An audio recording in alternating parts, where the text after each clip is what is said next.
Well, thank you all, and thank you for having me. And tonight's topic is about our teenagers. And basically the topic is about when should I be worried, should I be worried? And so we're going to talk a little bit about, first off, a little about adolescence in general. Then we're going to talk about what is more typical behavior and when should I be more concerned about behavior. And then part of my work, as you heard, my history, I've done a lot of work at universities.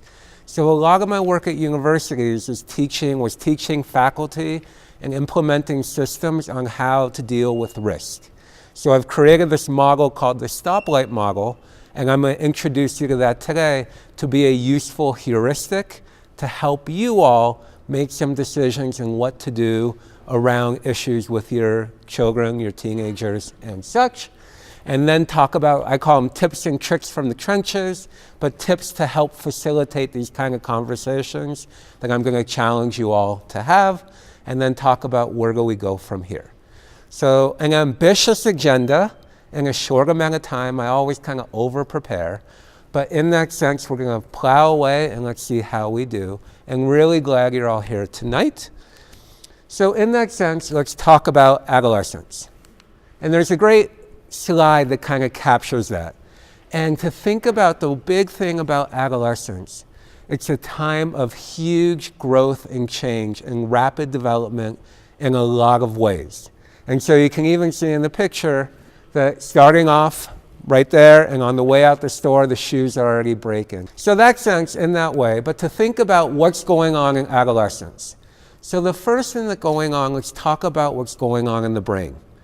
And in that sense, one of the things that's going on in the brain is this notion of growth and pruning. And pruning is this idea that these neurons are rapidly developing and taking shape. And the first big period of growth and pruning is sort of during early childhood. And that's when all that language development comes on board, so much rapid growth and change. And you even hear people talk about, that's why you should expose your kids really early to languages, because it's a sensitive, critical period in which these things come online and our growth and neurons are sort of taking shape. And we go through another one of those big periods in adolescence, where not only are neurons blossoming and growing, but they're sort of being defined and shaped in pathways that don't necessarily, if you don't do it then, that can be lost in that way.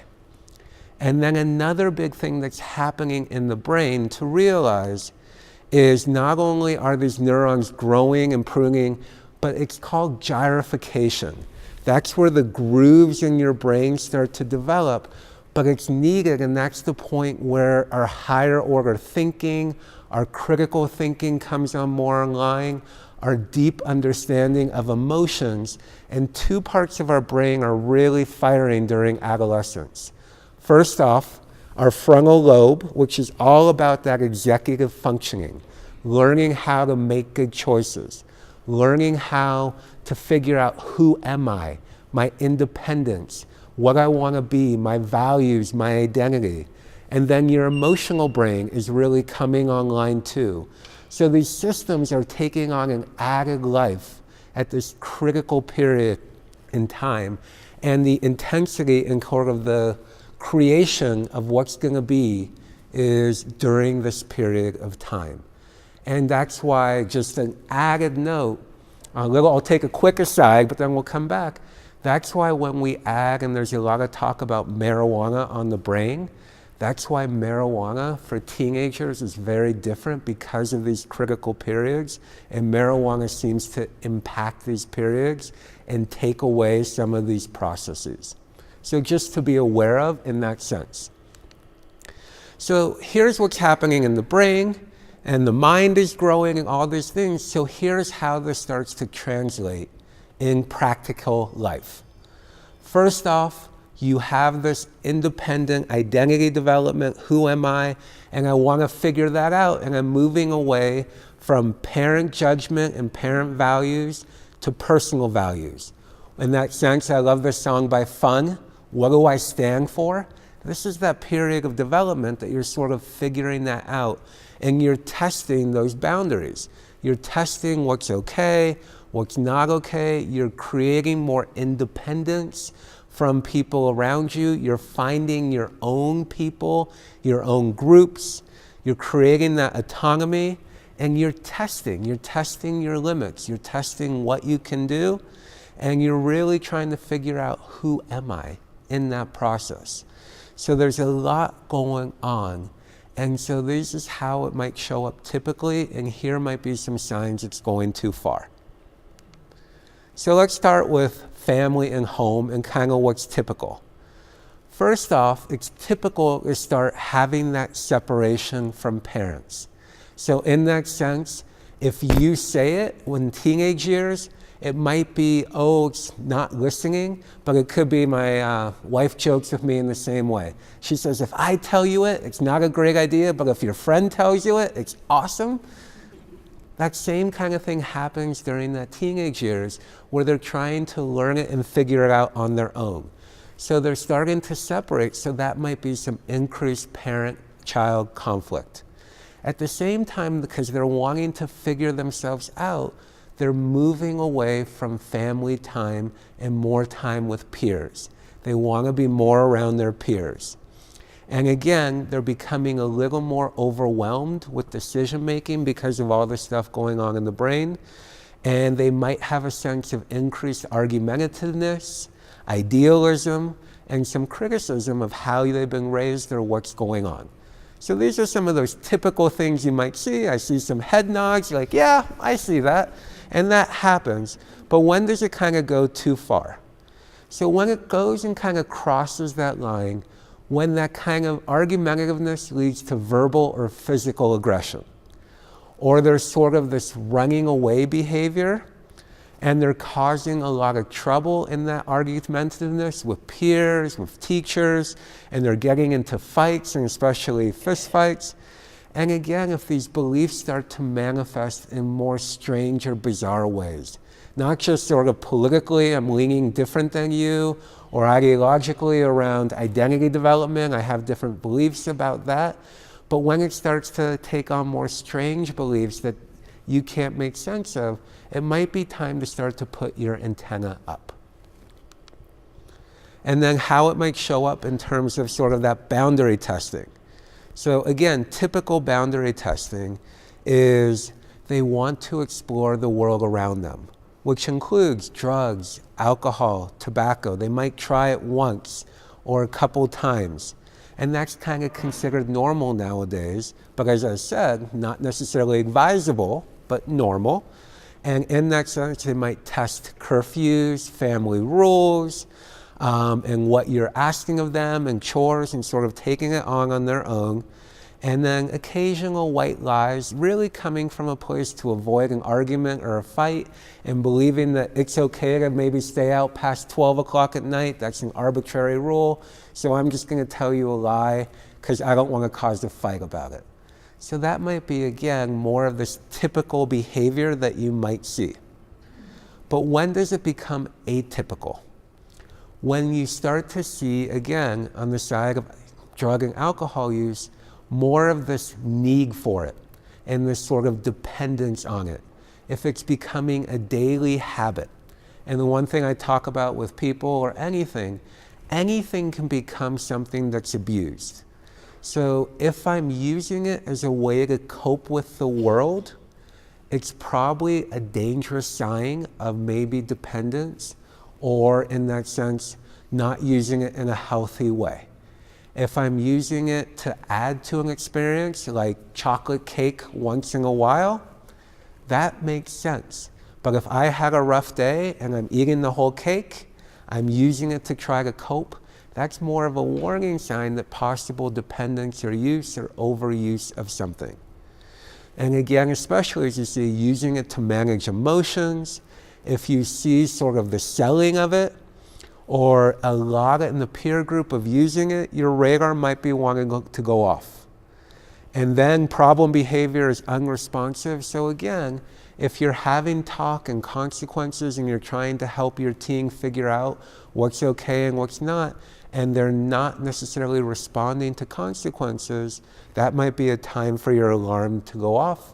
And then in that sense where light lies or chronic lying, saying whatever, no sense of right and wrong, your alarm wants to kind of go up.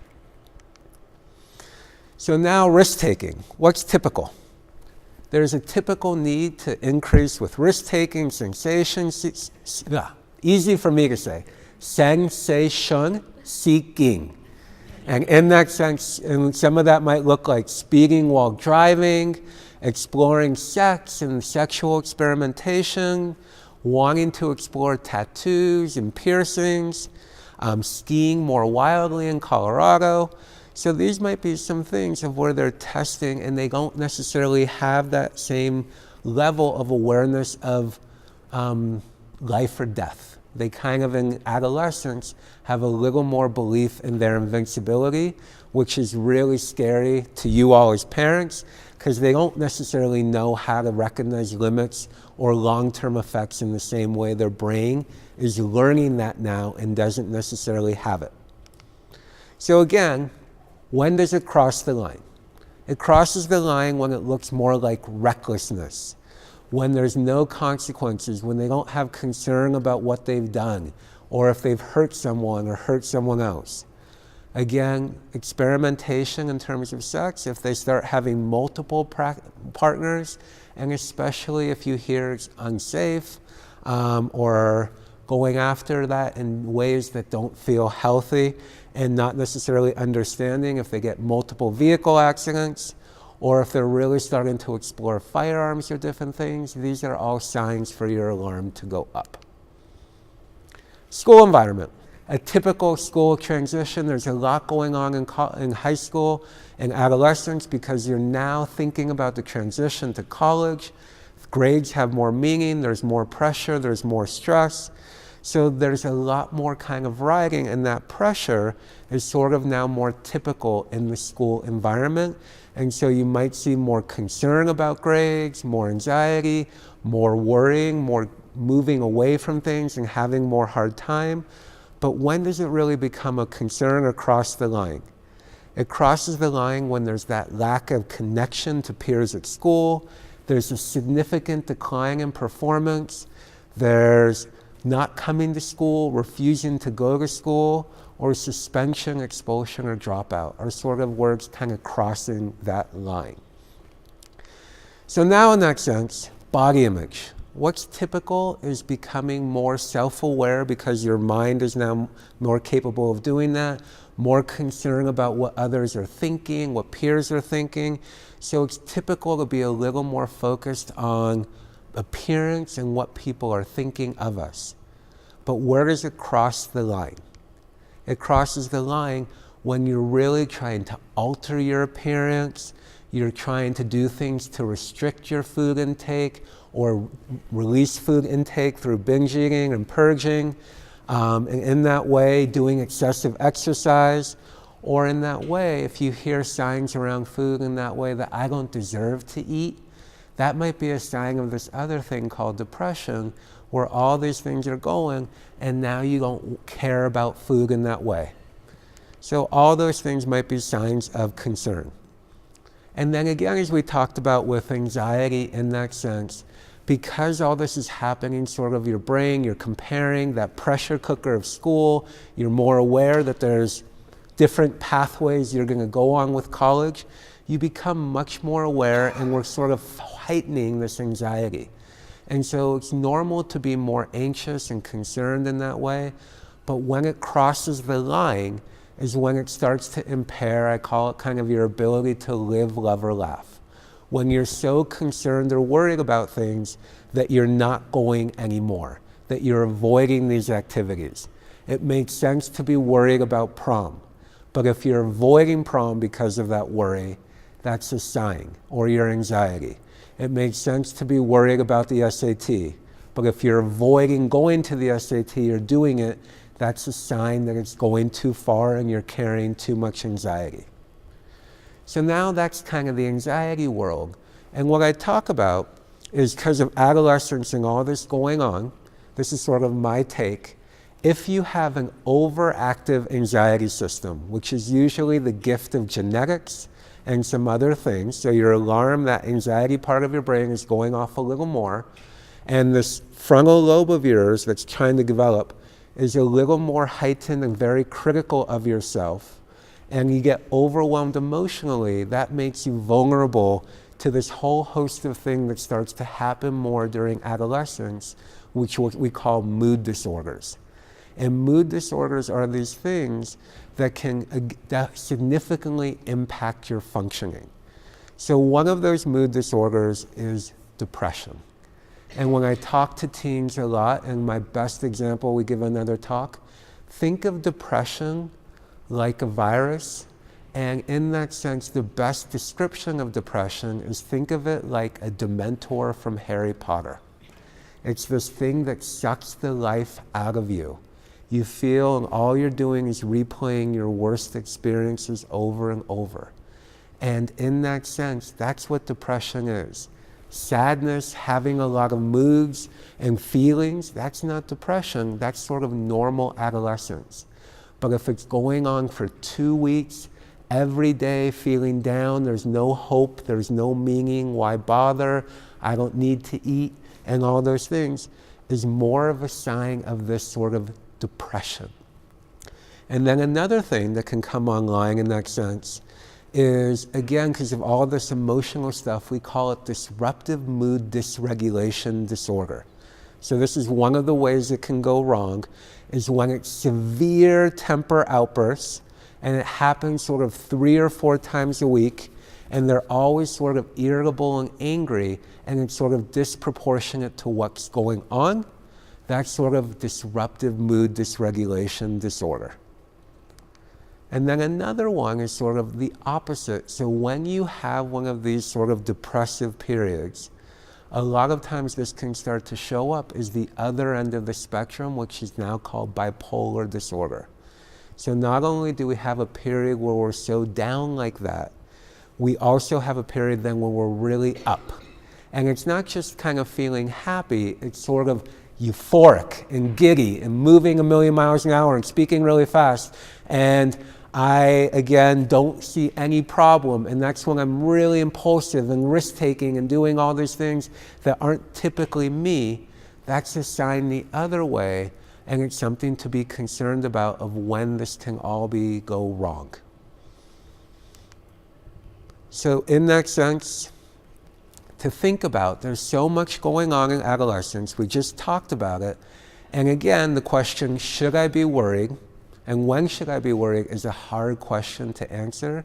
But here's the facts.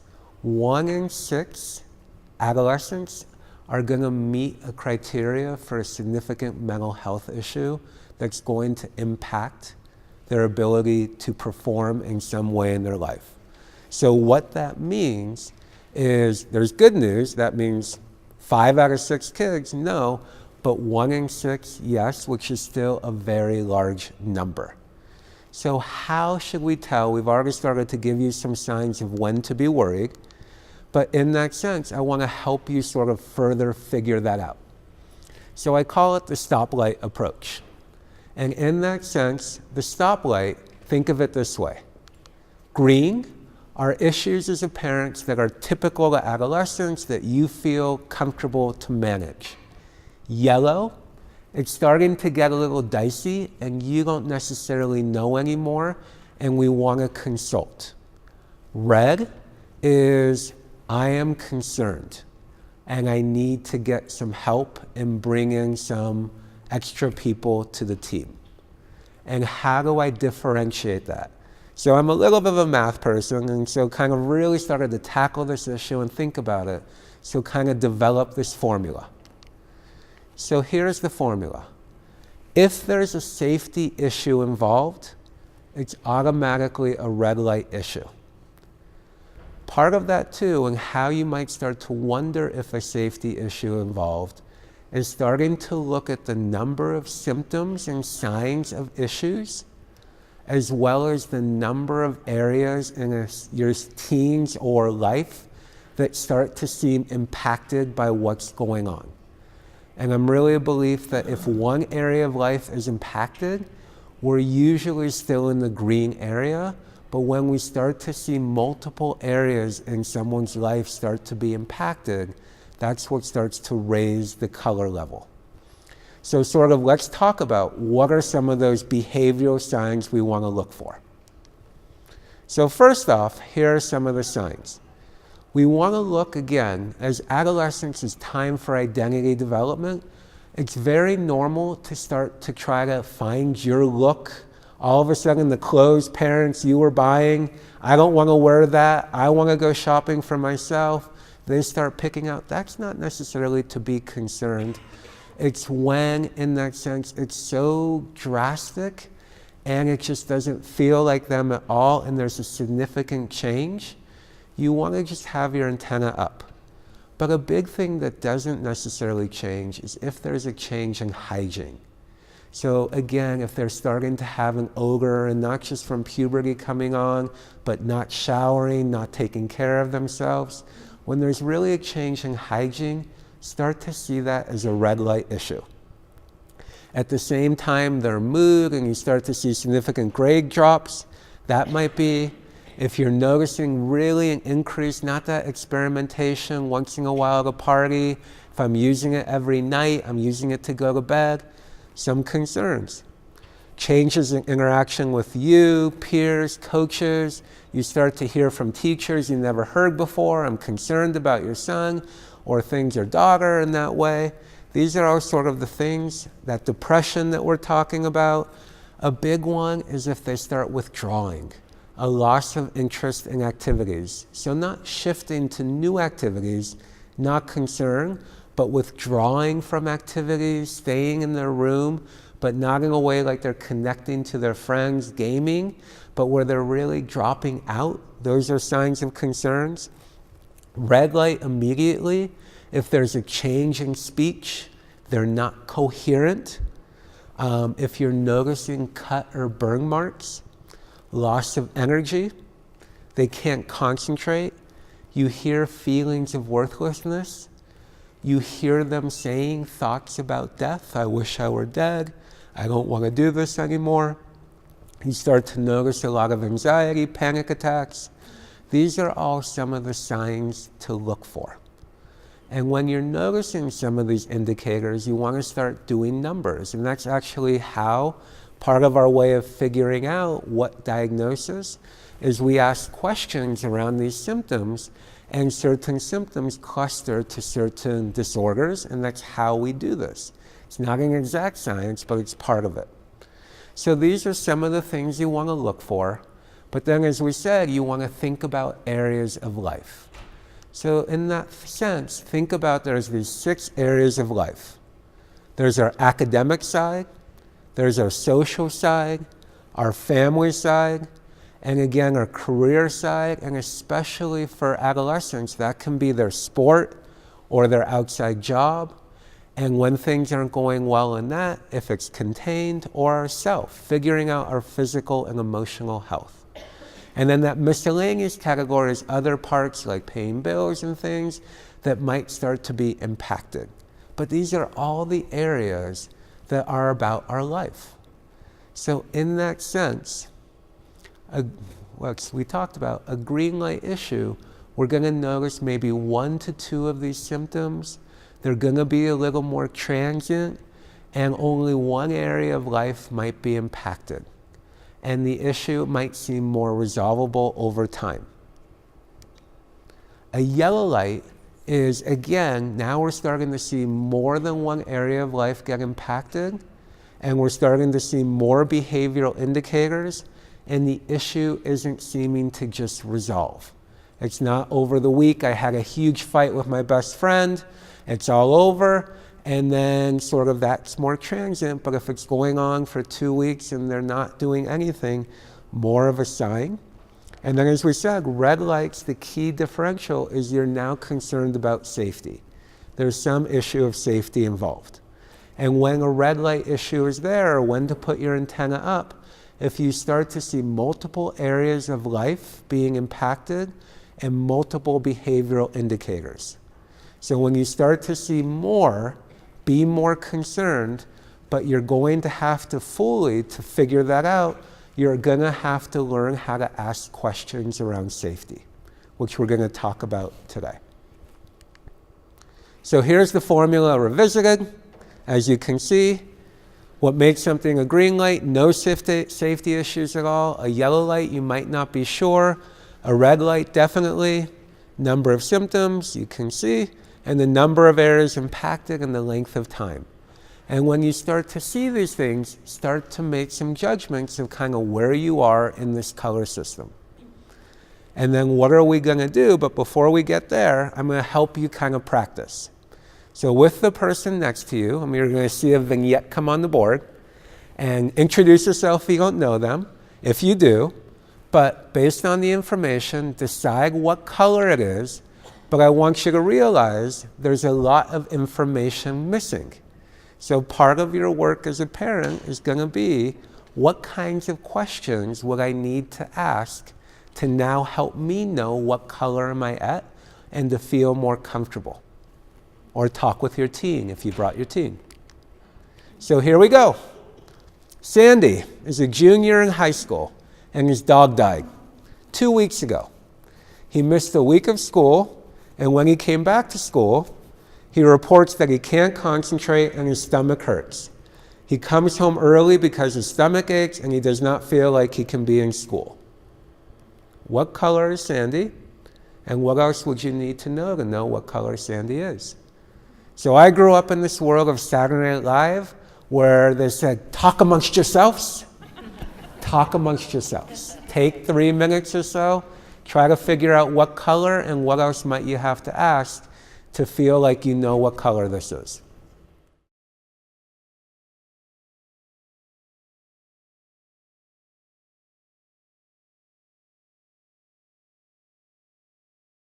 But anyone willing to throw out what their group kind of talked about? What color? Yellow. Yeah. I'm hearing some green, a lot of yellow. Anyone who said yellow, why yellow?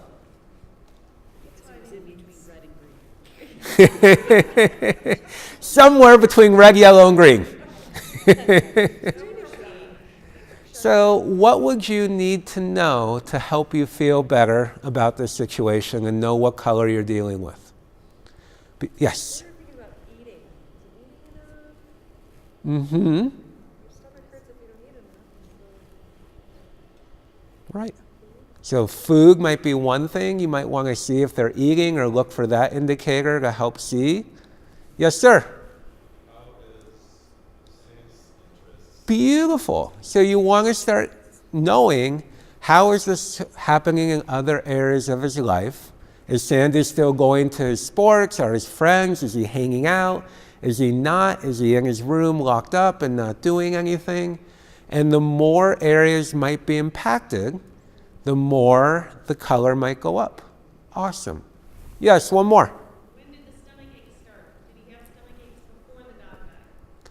Beautiful. Is this a new thing? Is this a reoccurrent thing? To try to tease some of this out. So again, this is not an exact science and it's murky, but here are some things to know.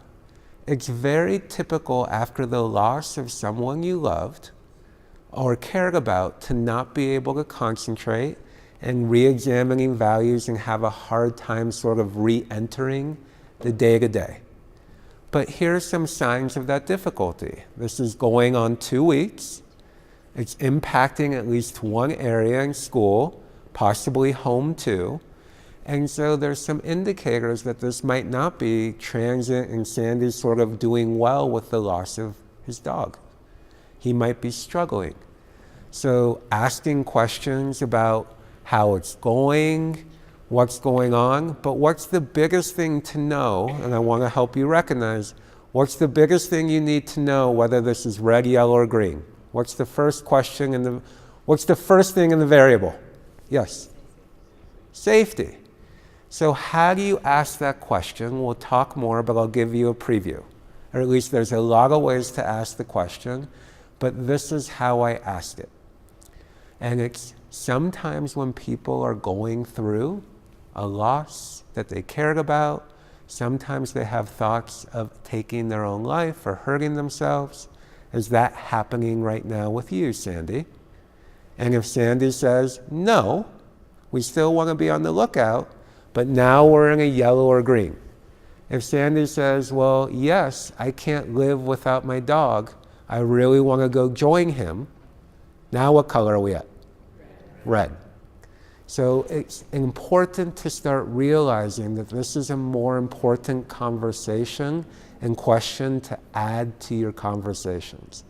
And we'll talk about sort of how to do that more, but it's important to help differentiate risk. You have to have some of that data. So then, yes, sir. Great question. And remember back to the kind of brain. Everyone's dealing with grief, but because the emotional intensity is still coming online and those neurons are developing and firing, it can hit youth, adolescents harder. The intensity is what they feel things more intensely. That's why first breakups, loss of romantic relationships are felt more intensely than adulthood in that way. So it's different in the sense of intensity, and then how you respond, they don't have the same level of making great choices yet. So you want to help talk about it and create a space to make sure they're making good choices around it. So great question. And in that sense, I want to now give you sort of a heuristic of what to do and sort of the language you want to have based on the color that you find or you figured out. So how do you support? So all of them you're going to notice, it all comes from a loving place of a language of care and concern. I care about you, I'm concerned about you, but what follows is different based on color level. If it's a red light issue, it's no longer where your teen is in control, especially we'll talk about at higher levels of red. We'll talk about how to differentiate red. But it's a language of I need, you must, we have to, we need to, this needs to happen. It's more of a command language. And in that sense, you can talk about options, but this needs to happen. And again, parent, you have control.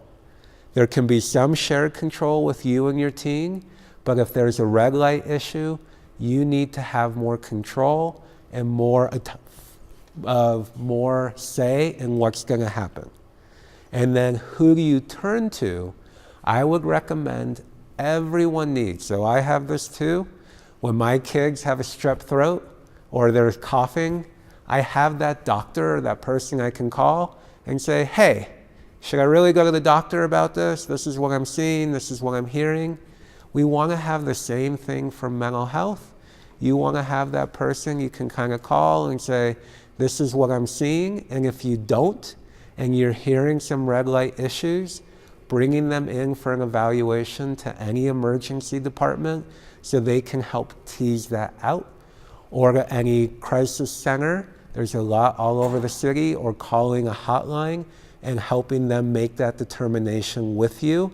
But if they're in a red light, and we'll talk about the degrees in a minute, you want to make sure that they're safe and that you know they're going to be okay, which probably means they're not leaving your side till you sort of made sure that safety and imminent issue is crossed out. A yellow light, you're talking together, you're coming up with plans, you're working as a team. It's a team now. Let's come up with a plan together. Let's figure this out, and they can veto some of your ideas. It can be more that way. It's more of a shared approach. A green light, they're in control. They get to make the decisions. And it's always a language of care and concern, and you don't necessarily need to involve a team, but when you're at a yellow, you want to have those people you can consult with, and when they're at a red, you want to have people, if you can't figure it out, to help you figure out where they are in that red light spectrum. And we'll talk about that in a minute. So, how do we figure out how the degree of red lightness? So I use a little bit, think of it like boiling water. So we're going to have our hot our medium, and our warm. So this is sort of the continuum. A hot red, so a red hot, is where there's an imminent risk to safety, or you can't trust that your teen is making good decisions when they're impulsive and you don't know if they're going to be safe. That's an imminent risk issue.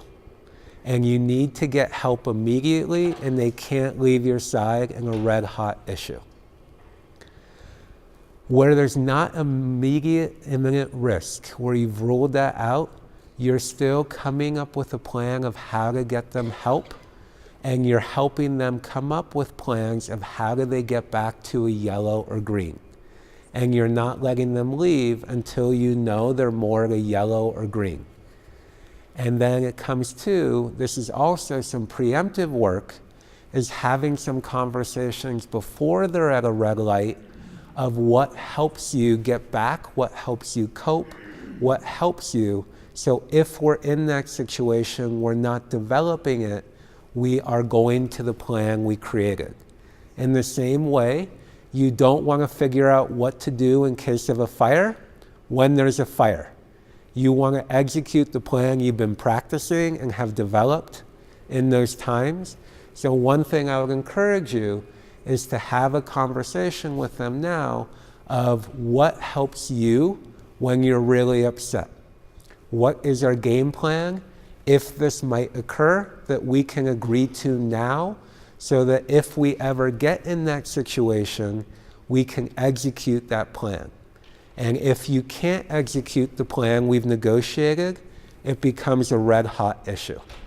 And we proceed to involve people to make sure safety's ensured. So again, we need to make sure they get connected as soon as they can, but it's not imminent. We get to their coping plan. We consult to know if I need to more act like a red hot, I don't know, or I can move to and keep moving. And if I can, we also want to, because of impulsivity with teenagers, if we're dealing with any red situations, or we have in the past, when they get to a red light, we want to take all the things we can use impulsively out of the equation. In the same way, if you were trying to lose weight, you don't want to have chocolate cake all over the house. That's harder to do. When you are trying to keep yourself safe, you want to remove sharp objects. You don't want to have pills around. It's not foolproof, but we want to make it harder and decrease impulsive action. So in that way, then the third issue, kind of the category, is warm, where you can see they have some mental health issues going on. They might be depressed, they might be anxious, but they're not issues of taking their own life or safety, and they're sort of refusing to get help. I don't want to go see the therapist. I don't want to see the counselor. You know they're depressed. That's substantiated, but there's not a safety issue or risk to life, and that's sort of the lower end of the spectrum. I have a disorder that could be treated, but I don't want to get help for it. And in that sense, you want to talk about what are the reasons why, what are the barriers. You want to help create a coping plan still. You want, in case it goes up, you want to consult and figure out, well, what can we do to help? How can I empower myself as a parent and get more, so maybe I can be more helpful? And we want to, again, remove sharp objects and discuss any safety concerns and come up with maybe a contractor plan, if it raises. So again, imminent issues are where there's an immediate danger to self, and that's, I want to end my life now. I can't keep myself safe. I don't know if I'm coming back, or you see signs. There's immediate danger to others, where you hear that they're going to do something to someone else that involves taking their life or risk, or they're not acting like themselves. This is not your child in front of you. They're slurring their words, they're not thinking, they're speaking so fast and have all these ideas, and they're taking off their clothes and running around. They're gravely disabled. That's a red hot issue. So we went over these, but now I'm going to help you think about it. There are 3 categories here. Classify them as either red hot, red medium, or red warm. So again, talk amongst yourselves, and where would you classify? And then talk about if you were in this situation, who are you going to call Ghostbusters? Who are you going to call? Or what are you going to do? All right? Talk amongst yourselves. 3 minutes.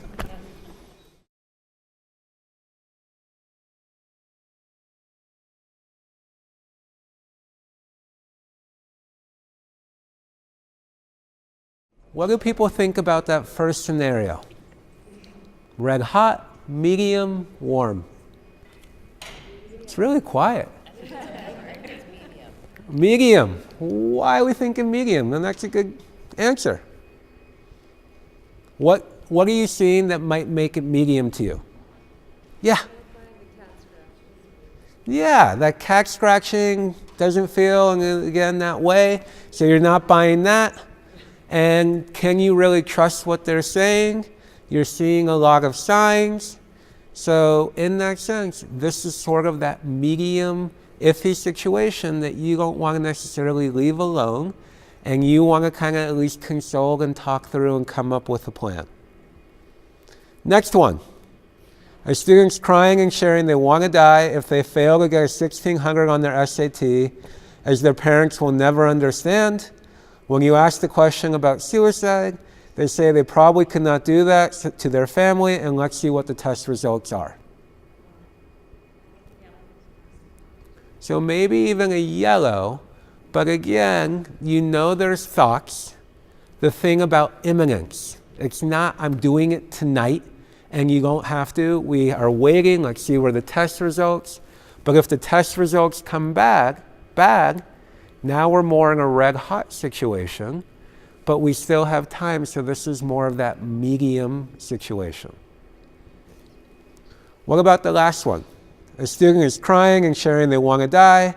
When you ask the question, they say nothing and just keep crying. Red hot?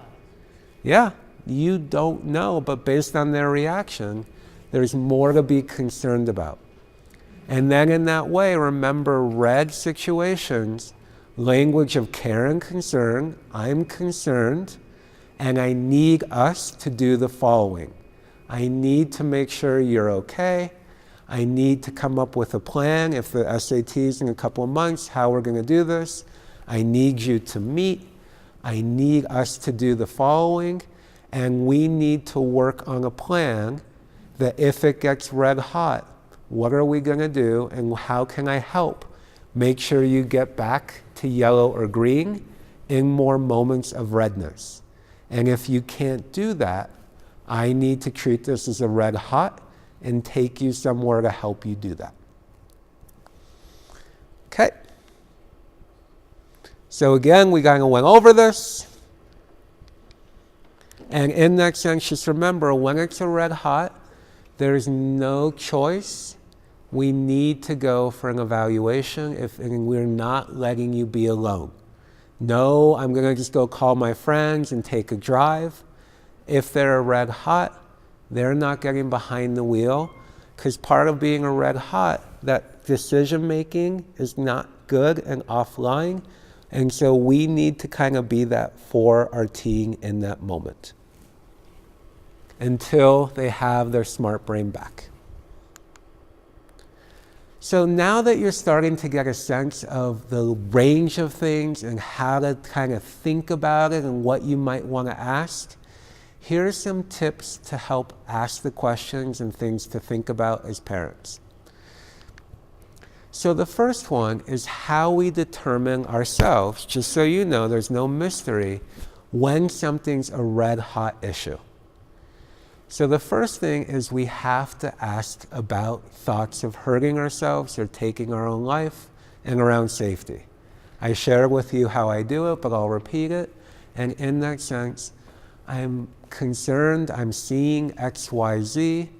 When that happens, sometimes we have thoughts about taking our own life. Have you had any of those thoughts? Based on that, yes or no, Then we're going to ask further questions. So one of the first questions is, what kind of thoughts are you having? So we can have thoughts like, I wish I were dead, which are more passive. I wish I would go to sleep and not wake up in the morning. Passive. If it's active, I want to drive my car off a cliff. I want to get hit by a car. I want to do these things. That's active. And active ideation is much more concerning. If there's active ideation, or either way, do you want to act on those thoughts? So you might have thoughts pop in your head. We can have all sorts of thoughts. I can have thoughts about running out of here right now. Can pop in my head, but am I going to want to act on that thought? Can I keep myself from acting on that thought? Is a big thing. If I can't, that's what makes it a red hot issue. If I can, it's still red, but it's medium. If I can keep myself from acting on it, we still want to be concerned and help build a team, but we don't have to be as concerned as if I can't keep myself from doing it. And then it goes from there. If you now have active thoughts and intention, do you have a plan? So part of that plan is how quick and what is the plan, and we think about how lethal is the plan and what the plan is about. But if they have a plan, we're already in the medium. If the plan is this week or tonight, now it's red hot. And also we're asking and thinking about how lethal is that plan. So these are all some of the questions you could think about putting in your repertoire, but moving in that fashion of not just jumping to what's your plan. You can see how it's a little bit of a progression. First, are you having thoughts?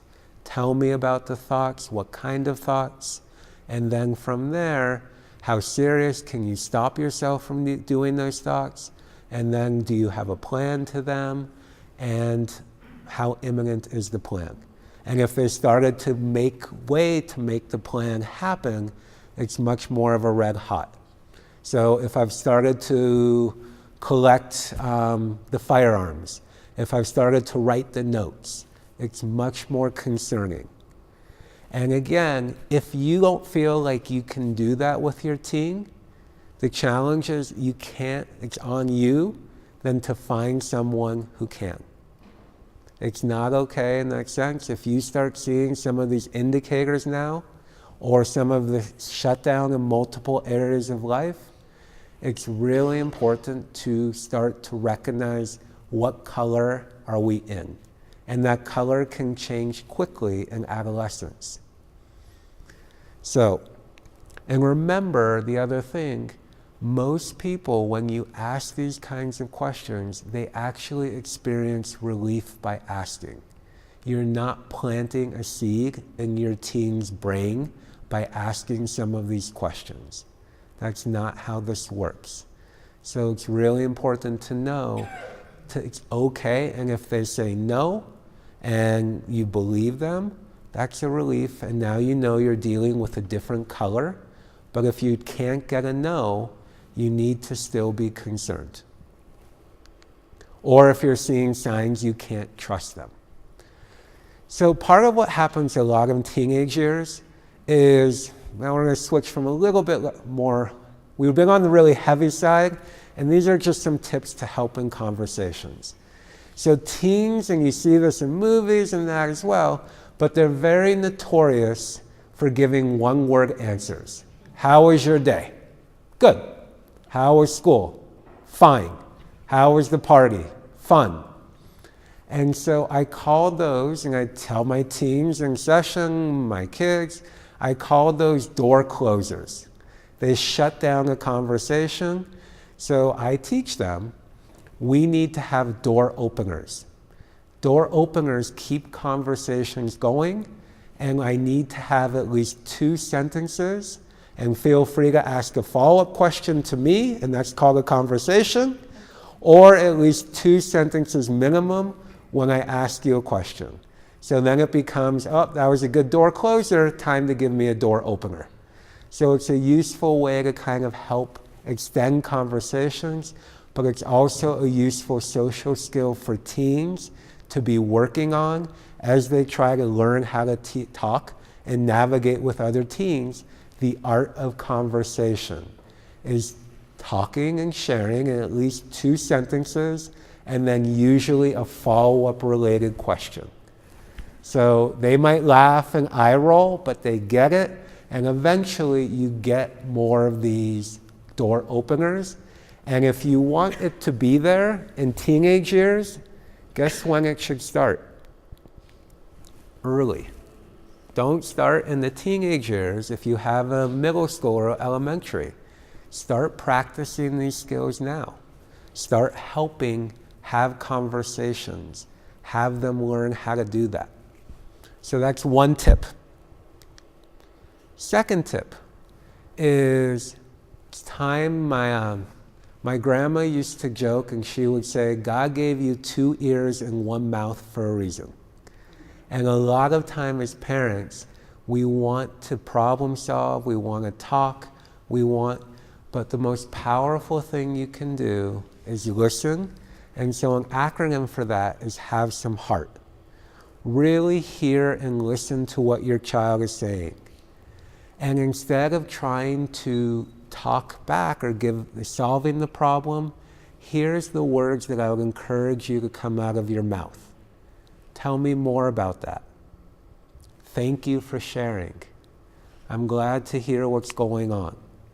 So not telling them, no, how dumb, why'd you do that? What happened? I can't believe it. Or what about that? Weren't you thinking about that? That's going to shut down conversations. That's you as a parent closing the door. You want to also open the door and try it. If all you have in your repertoire is, I hear you telling me, thank you for sharing, is there anything more you want me to know? And not just with your teens, try it with people you love. Listen, open that up. Try to empathize, try to understand what they need, and then figure out how to help them get where they want to go. And consult as you need if you get concerned or worried about what you're hearing. This is my favorite, kind of what I talk about. So I call it chicken soup. It's a really good tool for relationships. And here's what I mean by chicken soup. If you went up to 5 people right now and you said, my throat's hurting, I'm kind of have a cold, what kind of advice would you get from them? So from my cultural heritage, you gotta have the chicken soup. Why aren't you having your chicken soup? Other cultures, it might be, you need to sleep off a cold, you need to starve a cold, you should exercise, you should have that osteomycin, why don't you have more vitamins? Whatever it might be. But what I want you to understand by chicken soup and why I call it that way, we believe in this idea. I'm a human being, you're a human being. If this is what helps me with being sick, this is what's going to help you. So we work on the transitive property.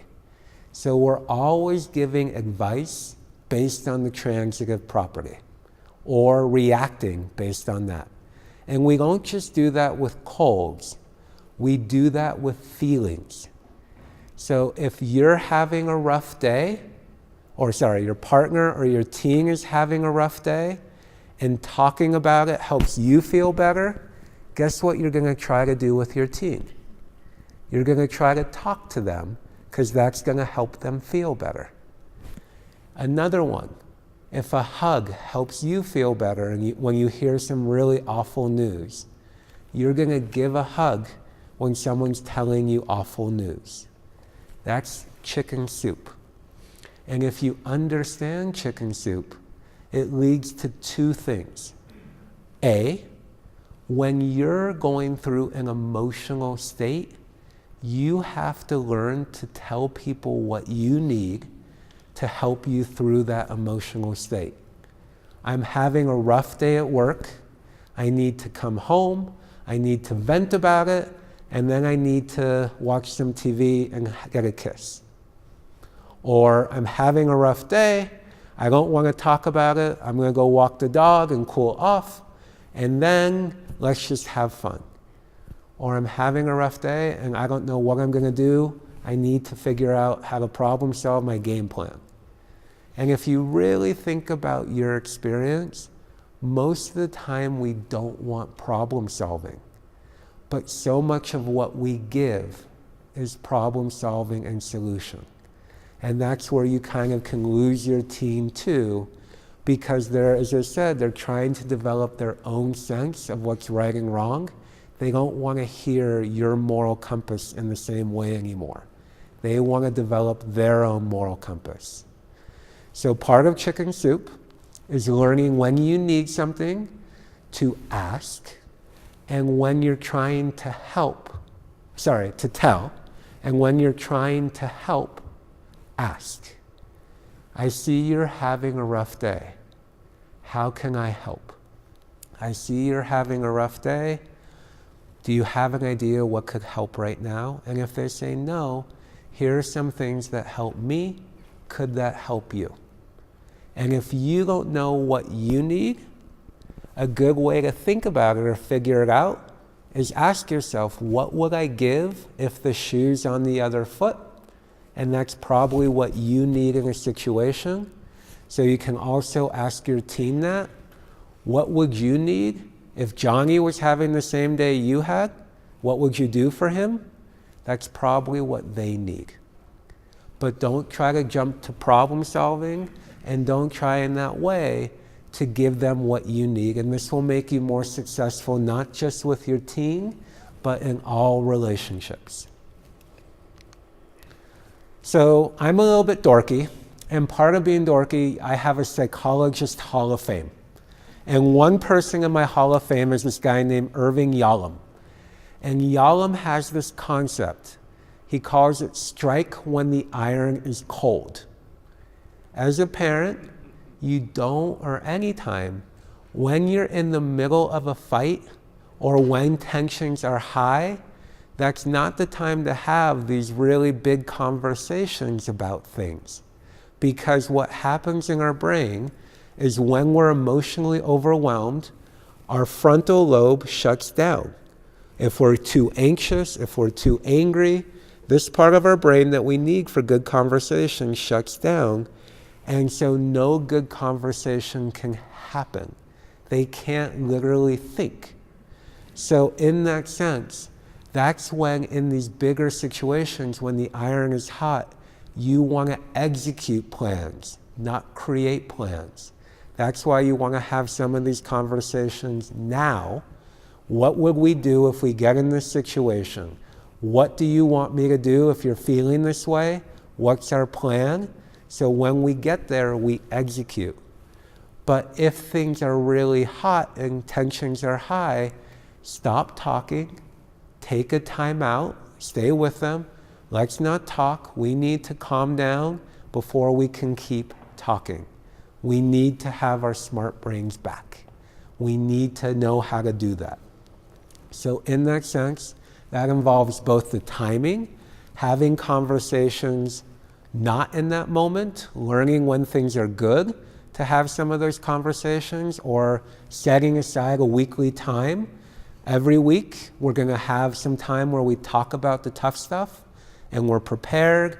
Maybe before we went out for a good dinner, and we're feeling good, and now we have that time where we talk about the tough stuff, and it's not always good to bring it up anytime, so it's prepared, and we try to work through it and come up with these plans to then execute in these other times.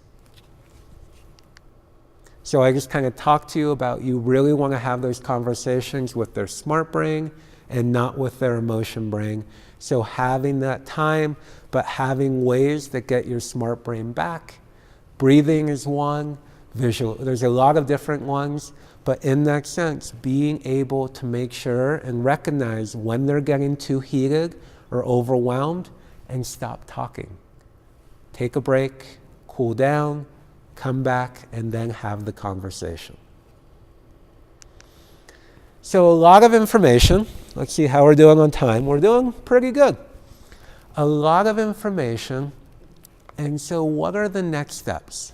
So now you sort of know more about adolescence, why it's more of a challenge in time, how some of the issues can go in the mental health world. You have some idea of how to figure out risk, how to have some of these conversations.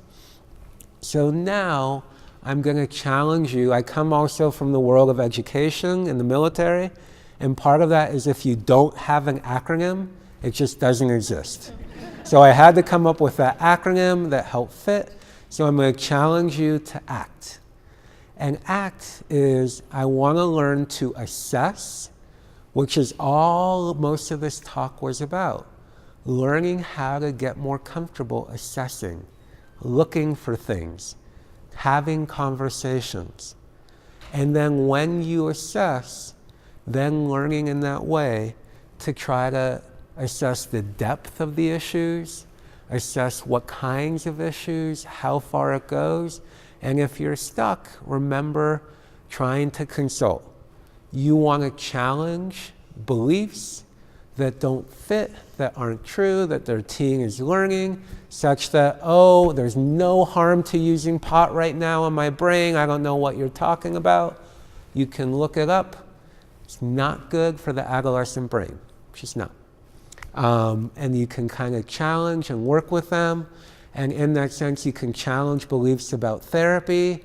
It's not the really bad thing about therapy is any show that has a therapist in it, we're either doing something nefarious, we're trying to sleep with you, we're making you sit on a couch, we're hypnotizing you, we're stealing your money, we're recording you. All these things that make therapy look horrible. And it's really sad. I just watched Shameless, one of my favorite shows. Whole arc of the show is about one of the doctors doing all these things, psychologists. So having an accurate vision of what therapy is, and now it's much more where we teach you things. You learn things. We practice these things in a supportive environment and relationship. And it's not just you sitting there spilling your guts and then saying, go on your way. It's different now. And we work in that sense. And we have more so helping challenge some of those beliefs. There's a lot of belief around the stigma. What if my friends know? And you can challenge some of that. So learning to ask questions about what are you concerned about? I do. I have some teens who come to my office, and the teens are so worried about their friends because they all share their locations. They literally turn off their phones because they don't want anyone to know where they're going. And that's the stigma. But it's about that's part of this talk, how do we break that stigma and get help and say it's okay that we deal with these things and take that back. So we can challenge, you can teach a little more. Anything you learned here, you take that time to teach it, to help your teen understand it, and to work through. Teach them about chicken soup. How better would your relationship have been if you were a teenager and you learned about that? How much better would it have been if they learned how to have these conversations, if they learned how to talk about their emotions and different things? So facilitate that. Help them practice. Do it with you. And then remember, part of what being a good teacher is to hold them accountable. So if they promise something and they say they're going to do it, part of teenage years is learning to verify. Don't just take their word. Learn to verify. And if you keep verifying and their word is good, they have earned trust bank account status and you don't have to. But if you keep verifying and you don't see, they don't have that trust, and keep verifying. So if they say, I'm going to talk to my teacher, how can you verify? They're going to say, I'm going to talk to the counselor. I'm going to do these things. Have a system to help verify so you know whether they're at that point where you can really trust them. So you all have been great. We're definitely going to have time for some questions. But what I want to sort of know that learning occurred, I call it, again, a stoplight in a different way.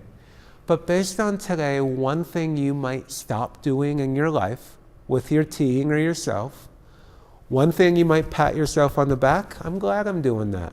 I'm glad we're doing this. Something I'm going to keep doing. And then something based on today I might start doing. And in that way. And one thing I didn't hit that I do want to go back to because we have the time.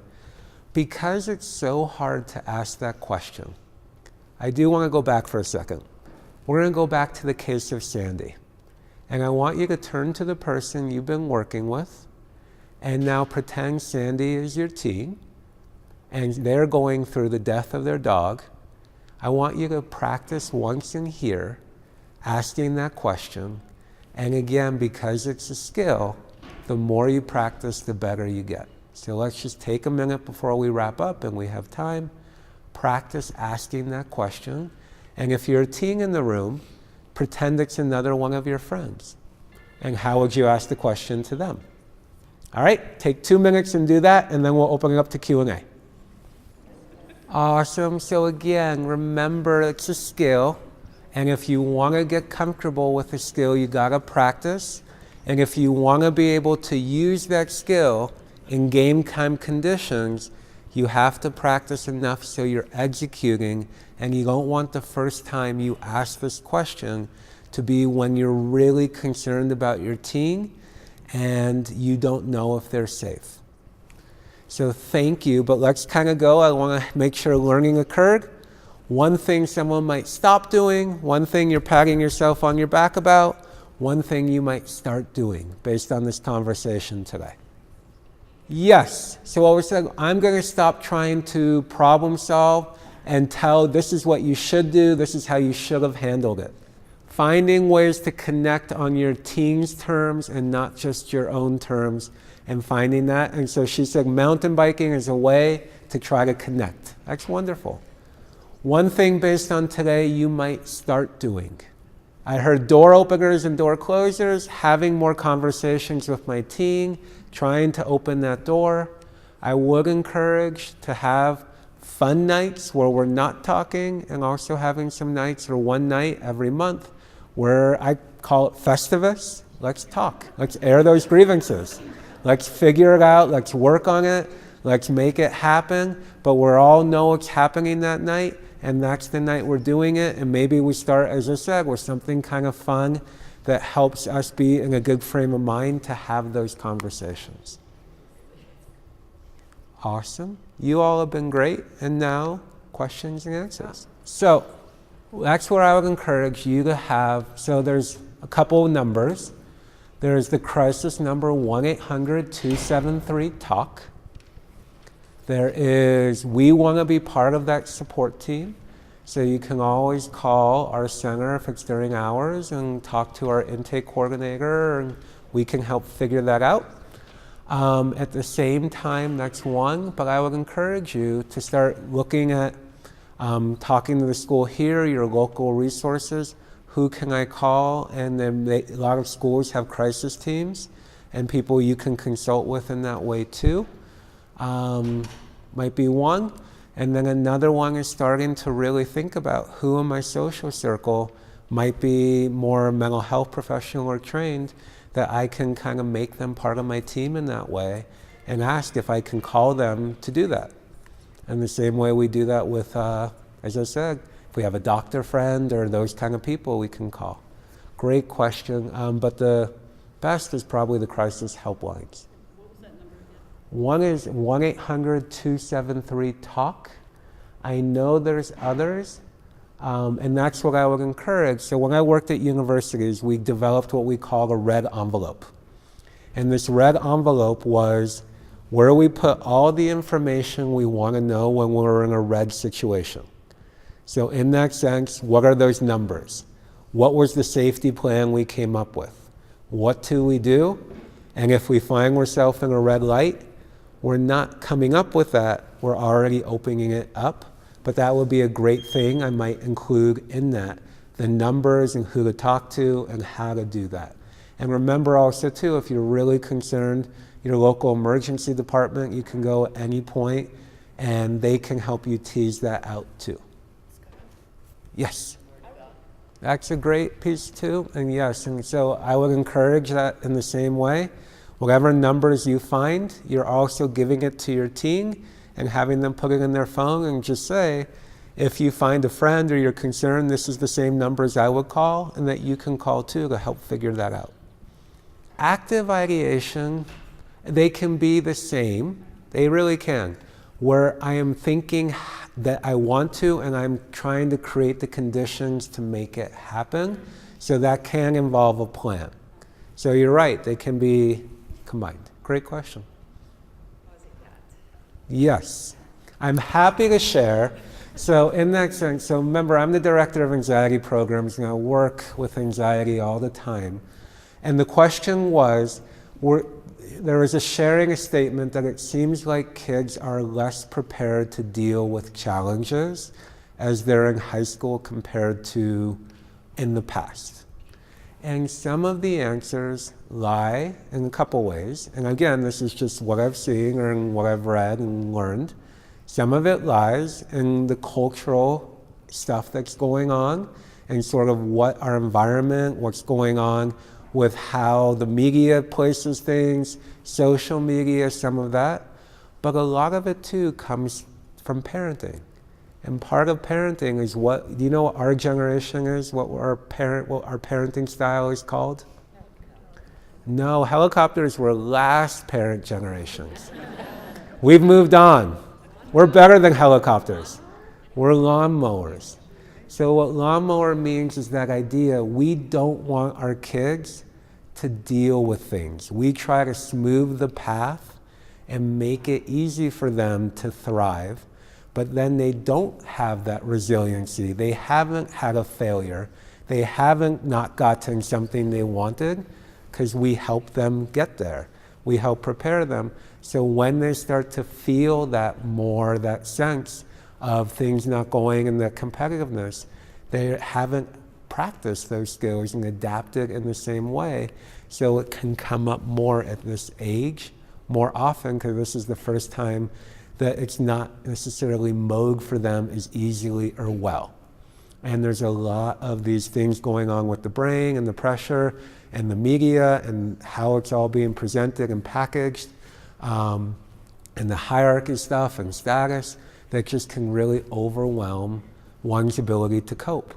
And we're teaching a lot too, I would say, to avoid, we don't have to cope. There's a lot of ways to just go on the computer, go on your phone, and distract yourself from how to deal and connect to your emotions. That then when your emotions get stronger, you can't deal with them because you can't necessarily avoid, even though you're going to that avoiding stuff. So those are some, there's a lot more, but those are some of the reasons that might be showing up more. And so there's sort of a pushback, and a lot of work I do with anxious kids and younger kids is also helping parents not mow as much and letting them be in distress, letting them struggle and figure it out, letting them figure out how to navigate through and trusting that they can and that they'll be better for it. Well, you all have been wonderful. Happy to stick around. Thank you for sharing that resource. It's a wonderful one. Anything we can ever do, we're here for you all. And have a wonderful rest of your night.